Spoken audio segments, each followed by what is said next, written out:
tuned to Radio Berlin International, the voice of the German Democratic Republic, with a program of news, current affairs and features for listeners in Europe. We begin with the news.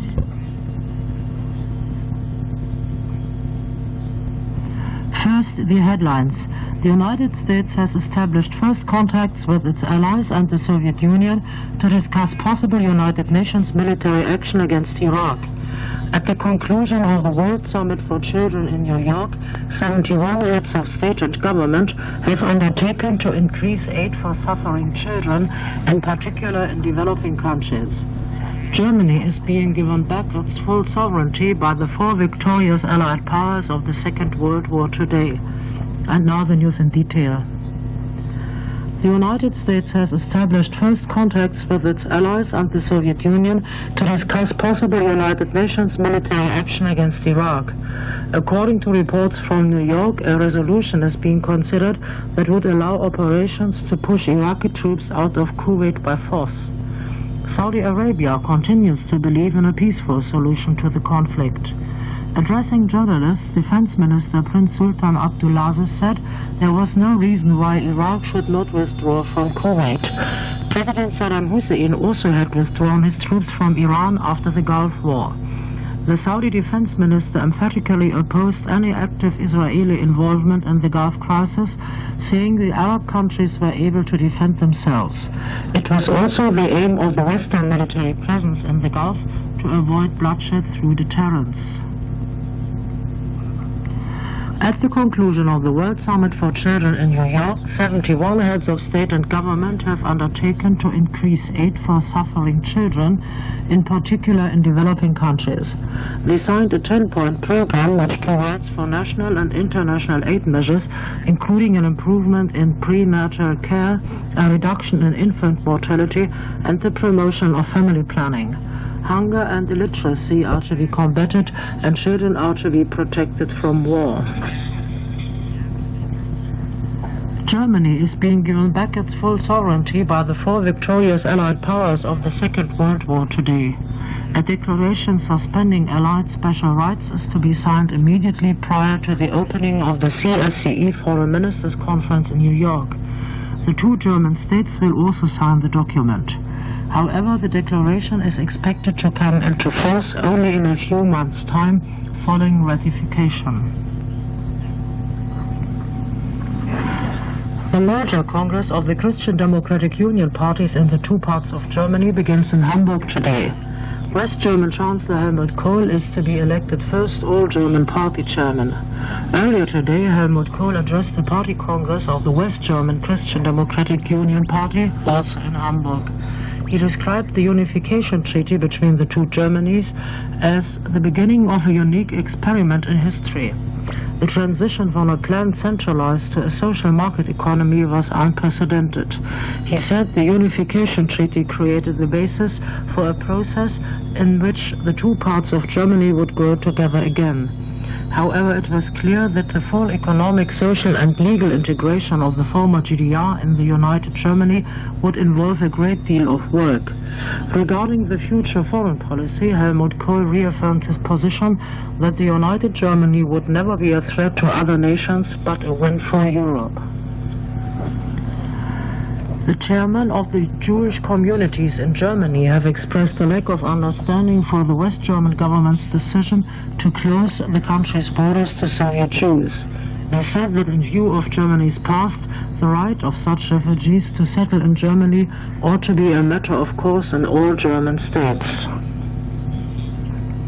You are tuned to Radio Berlin International, the voice of the German Democratic Republic. Tens of thousands of demonstrators gathered in front of the parliamentary building in the Ukrainian capital Kiev this morning to demand the resignation of the Ukrainian government. In addition, nationalist groups have called for a general strike today to put pressure on the Republic's parliament to stand resolutely for Ukrainian sovereignty. On Sunday, tens of thousands of people in Kiev called for the Republic's secession from the Soviet Union. The Soviet Foreign Minister Eduard Shevardnadze and the South Korean Foreign Minister Cho Ho-young, meeting at United Nations headquarters in New York, have agreed upon the establishment of diplomatic relations between the two countries. They expressed the hope that this step would contribute to a peaceful settlement on the Korean peninsula and thus to stability. China has offered Taiwan speedy reunification. At a reception in Peking to mark China's National Day, Premier Li Peng suggested lifting coastal trade and travel restrictions and opening unification negotiations. He said he hoped that in the interests of the people on both sides, the Taiwan government would show reason. The founding council of the Polish civic movement Democratic Action has proposed Prime Minister Tadeusz Mazowiecki as candidate for the presidency. The council said that he was the right man to ensure order and stability in the country and to represent Poland in the international arena. Mr. Mazowiecki's decision is expected within the next few days. Solidarity trade union leader Lech Walesa already has announced his candidacy for the presidency. The ANC Deputy President Nelson Mandela is due to begin a tour abroad on the 8th of October, the fifth since his release from prison 8 months ago. Following a meeting with French President François Mitterrand in Paris, Mr. Mandela will be visiting the Soviet Union, India, Malaysia, Brunei, Australia, Indonesia and Japan. Israeli troops shot dead 2 Palestinians and injured another 21 in occupied West Jordan yesterday in an attack on striking residents of a village near Nablus. The British news agency Reuters spoke of one of the bloodiest clashes since the new Israeli government took office. The GDR Minister for Development and Cooperation, Hans-Wilhelm Ebeling, has announced that the Bonn Ministry for Economic Cooperation will continue nearly all GDR aid projects in developing countries following the unification of the two German states. Projects to be continued included the Carlos Marx Hospital in the Nicaraguan capital, Managua. And to end the news, here are the main points again. The United States has established first contacts with its allies and the Soviet Union to discuss possible United Nations military action against Iraq. At the conclusion of the World Summit for Children in New York, some divine heads of state and government have undertaken to increase aid for suffering children, in particular in developing countries. Germany is being given back its full sovereignty by the 4 victorious Allied powers of the Second World War today. And that ends the news. That newscast came to you from Radio Berlin International, the voice of the disappearing German Democratic Republic.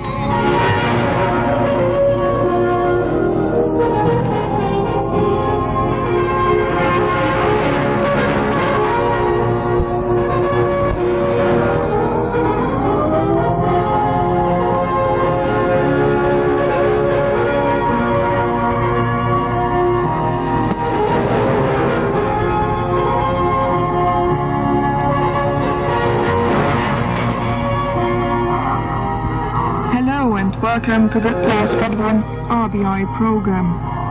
This is Gitta Sievert at the microphone for you, guiding you through our Monday show from East Berlin. With the day of German unification ahead, most of the items in today's program will certainly concentrate on questions closely related to the big event. So, what do we have in store? First of all, there will be our regular items of commentary and press review. Then we will be having our Monday look at weekend events in the world of sport, compiled and presented by sportsmed Bob Hamilton.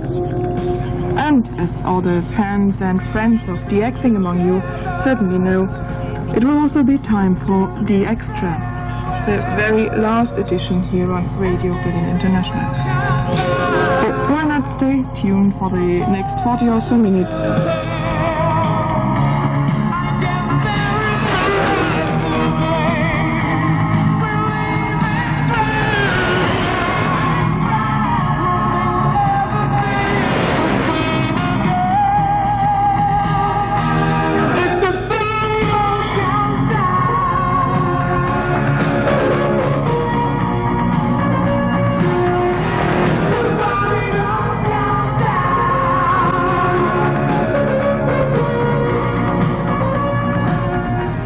start off now with commentary. On the 3rd of October, the two German states will become united.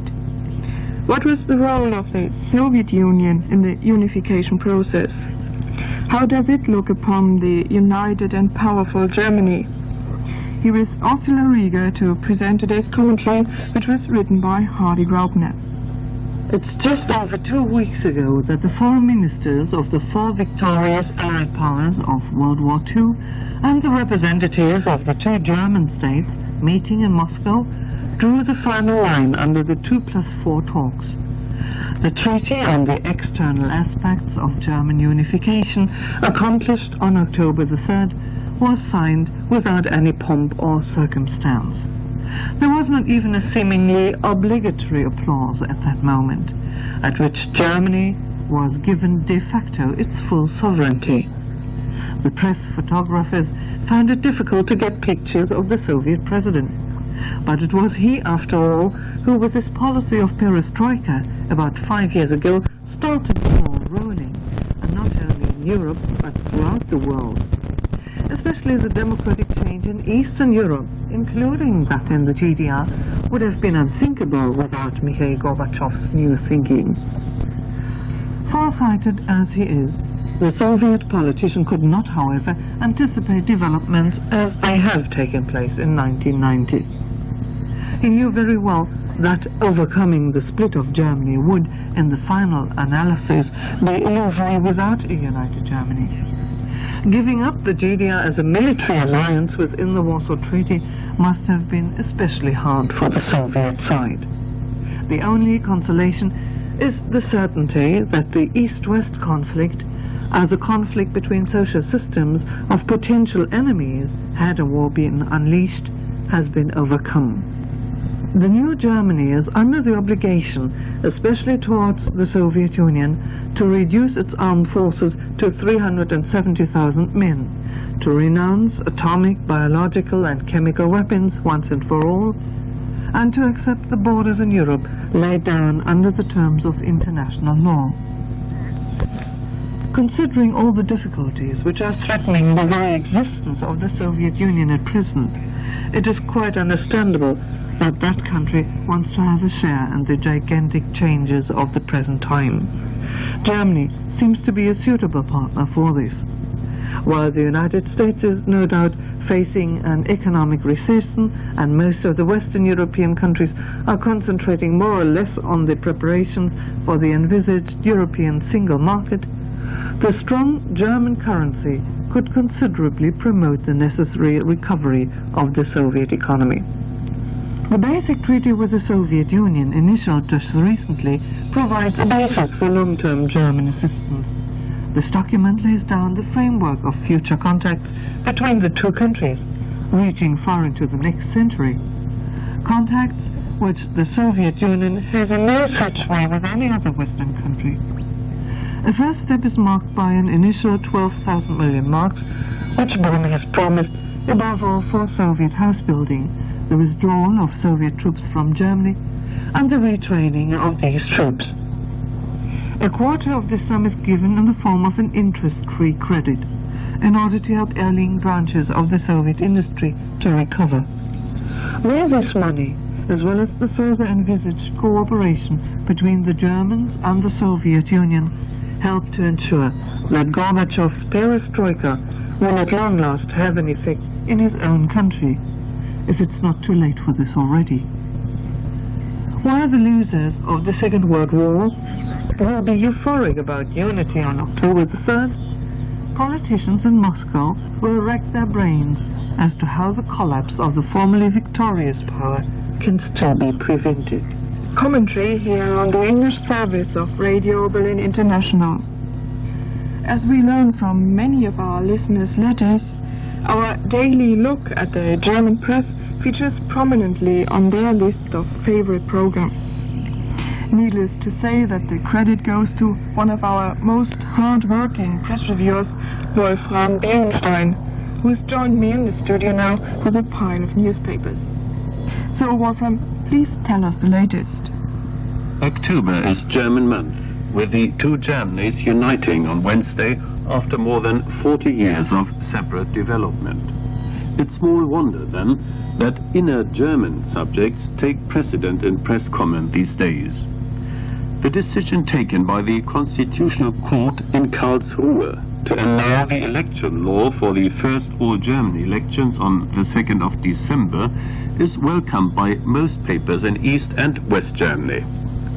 The law, which had been passed by the two parliaments, prescribed a minimum of 5% of the votes to enable political parties to enter the new Bundestag. The Christian Democrat inclined East Berlin daily Neue Zeit writes, "The court's intervention was not so much prompted by legal considerations, but rather by a healthy sense of fairness.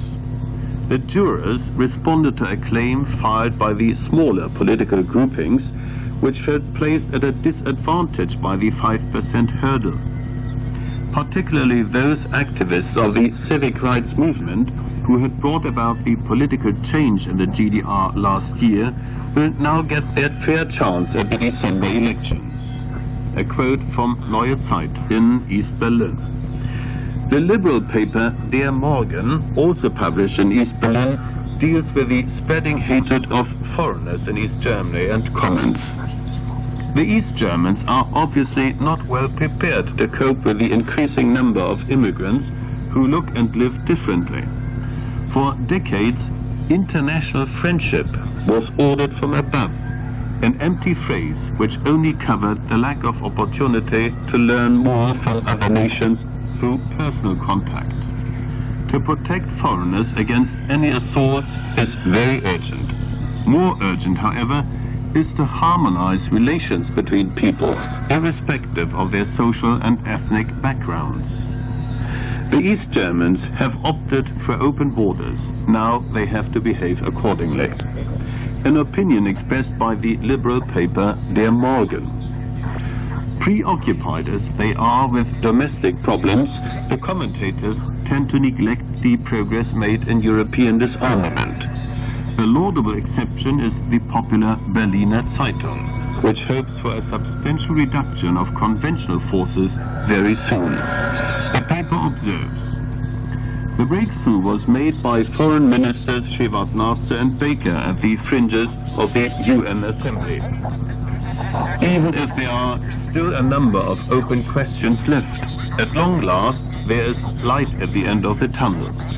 After 17 years of haggling in Vienna and other places, common sense has won the upper hand at long last. There is every hope now that a draft treaty on disarmament will be ready for the Paris CSCE summit in November." And on that optimistic note, we conclude today's RBI Press Review.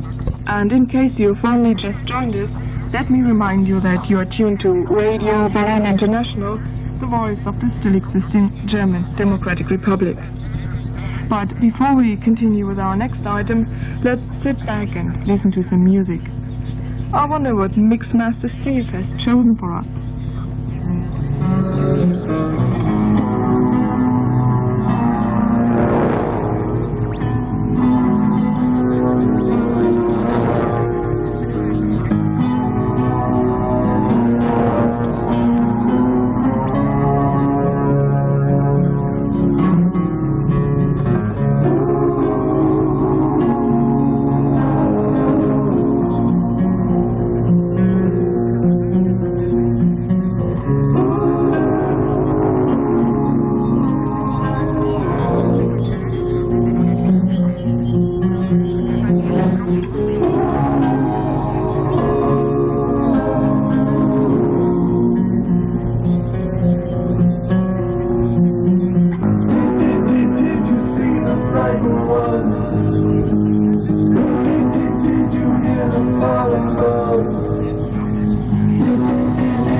the time for our look at weekend events in the world of sports.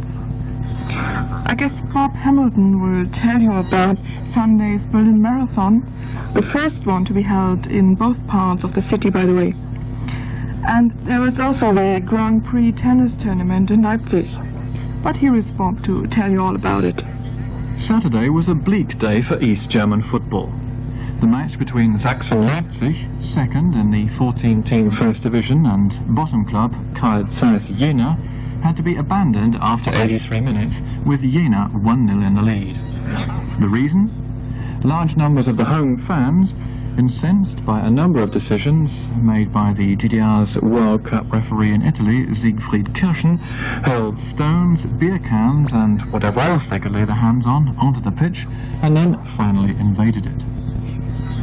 Safety precautions at the ground were described varyingly as catastrophic and non-existent.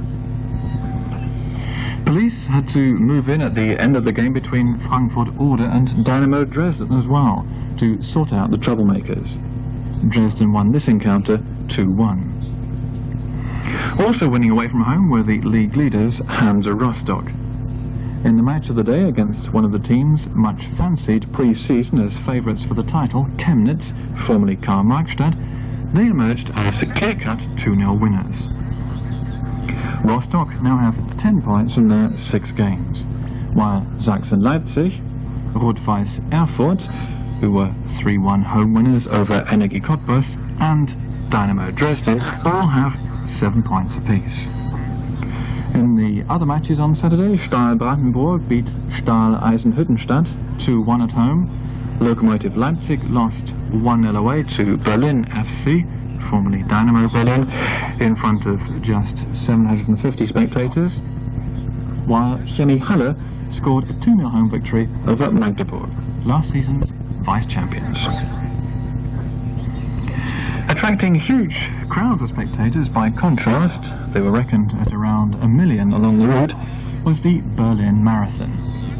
It attracted around 25,000 runners from some 60 countries and was held for the first time in both parts of the former divided city. Setting up a new fastest performance for the season was the 28-year-old Australian Steve Monaghetti, whose winning time was 2 hours, 8 minutes and 16 seconds. Monaghetti was followed home by Gedemis Shahanga of Tanzania and 2 GDR runners, Jörg Peter and Stefan Freigang. Coming home first in the women's race was Ute Pippich, who earlier this year moved from east to west. Her winning time was 2 hours, 28 minutes, 48 seconds. Second was Kokowska of Poland, and third Birskens of the Netherlands. The race was overshadowed by the death of a 60-year-old English runner, John Gerron. He collapsed shortly after the start of the race, and all attempts to save his life proved in vain. The suspected cause of death was heart failure. Making for positive headlines in the GDR's second city of Leipzig, in contrast to the football hooliganism at Sachsen Leipzig's ground, was the Grand Prix tennis tournament in Hall 7 at the Trade Fair grounds on the outskirts of the town. This was the first ever tournament of its kind to be held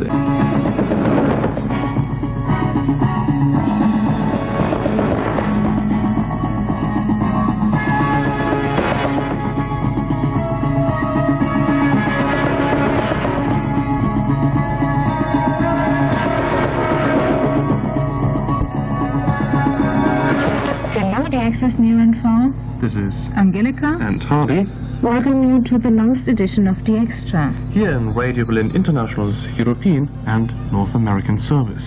in which we'll be giving you the correct answers to the 4 rounds of our The Extra summer quiz.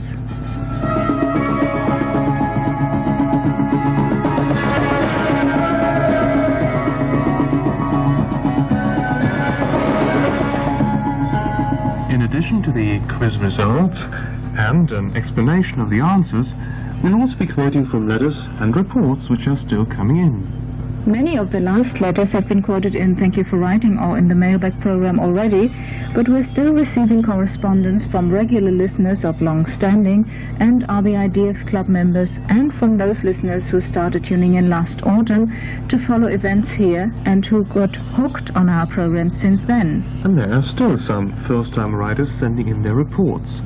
So after the quiz results, you can hear some of the quotes. Here now is the correct answer to the first question. We asked, in which layer does meteorite scattering take place? A in the F2 layer, B in the F1 layer, or C in the E layer? Nearly all the entries were correct. The correct answer was C, the E layer. The vast majority of meteorites flare up in the E region, although there's some burning down in the F1 layer.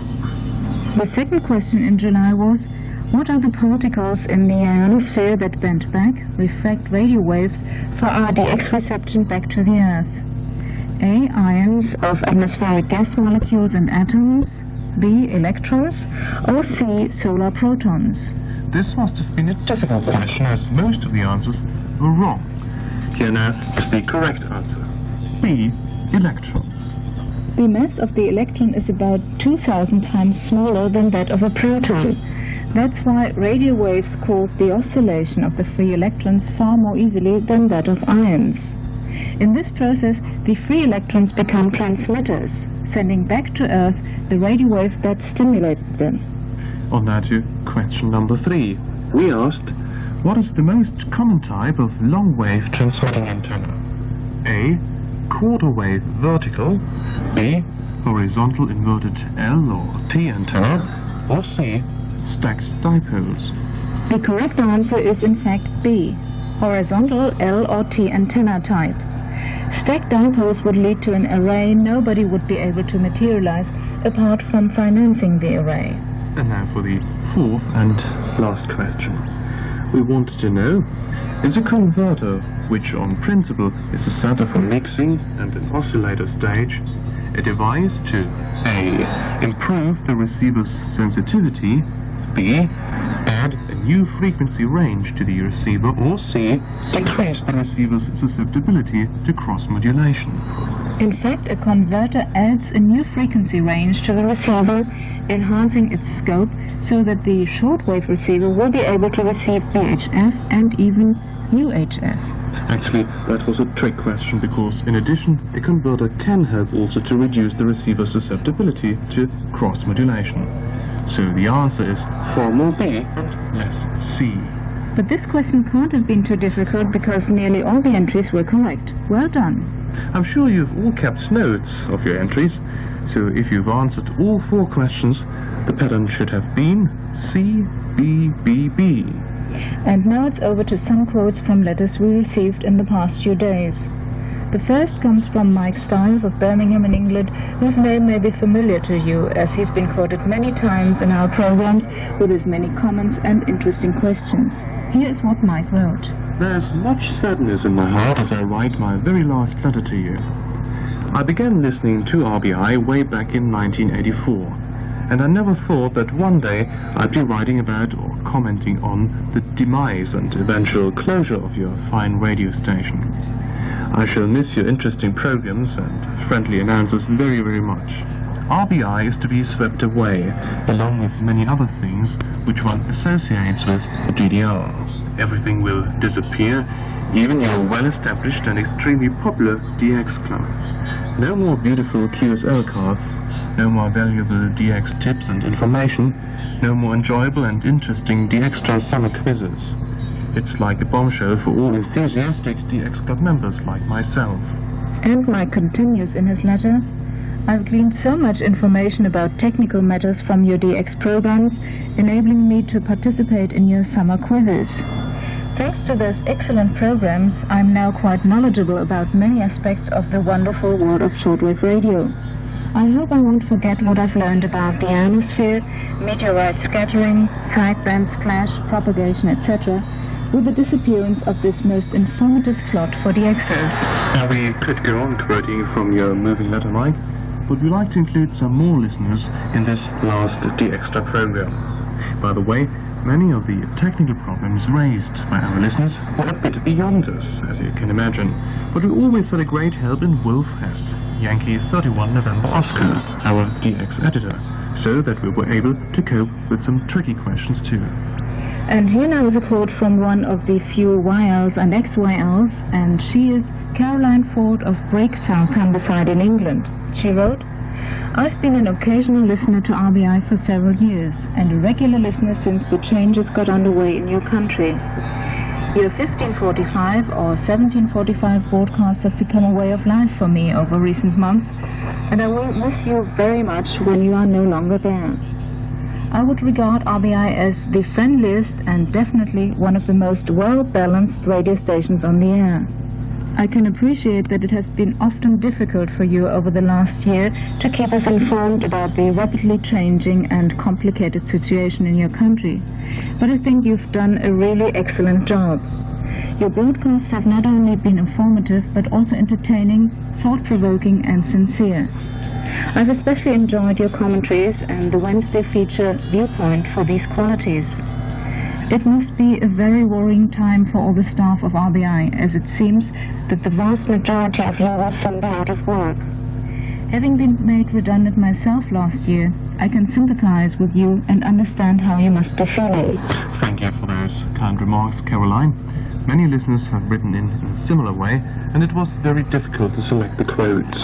And here's another one from John Downing of Ballytigley in Ireland, who's been a listener of long standing. He wrote, I first heard RBI more than 25 years ago. I've got a number of QSLs from your country and some literature going back more than 25 years. I still have it.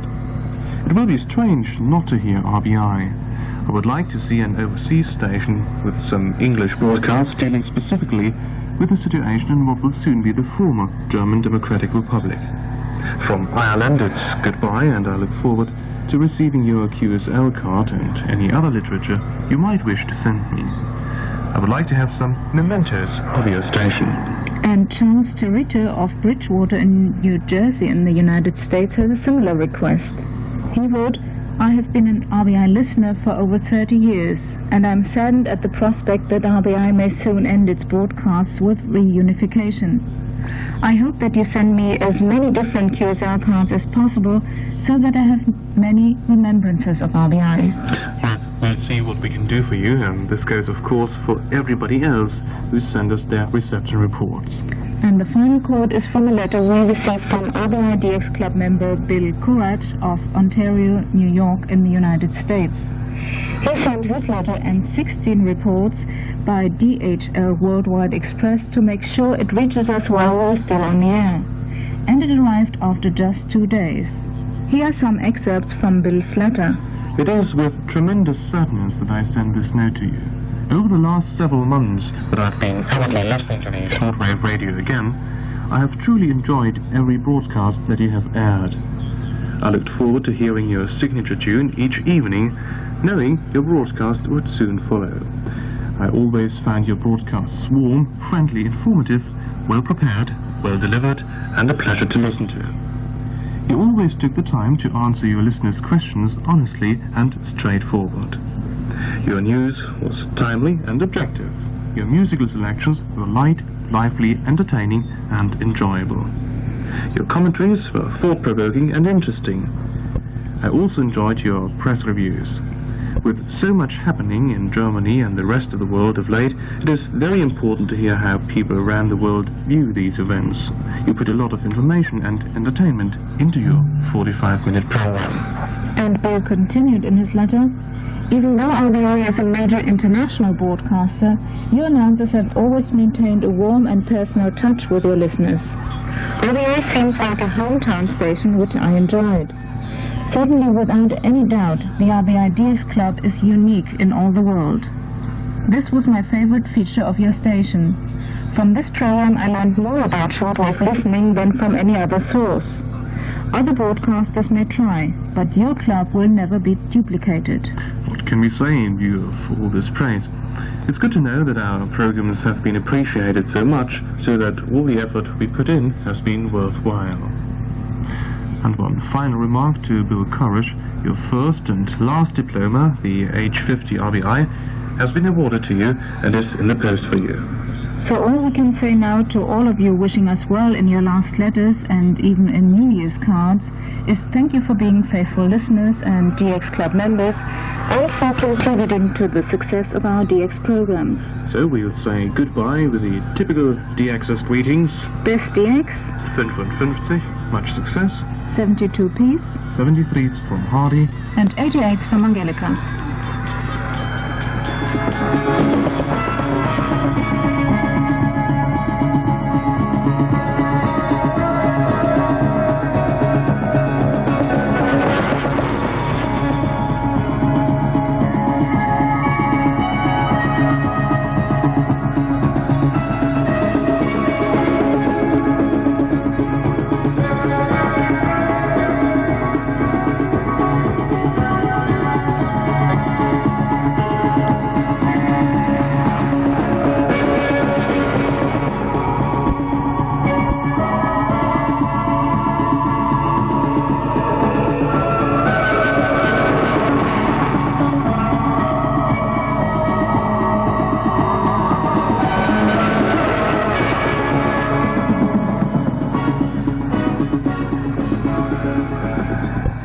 And this was it, not only from the world of DXing, but also from Istanbul for today. Sad but true, there is only one more RBI program to come, namely tomorrow, which will be the very last day of the good old GDR. So I pack my things and leave now, but not without saying thank you to all of your listeners of RBI who have kept faith with us for so long. And it's bye-bye from your program host, Katja Sievert.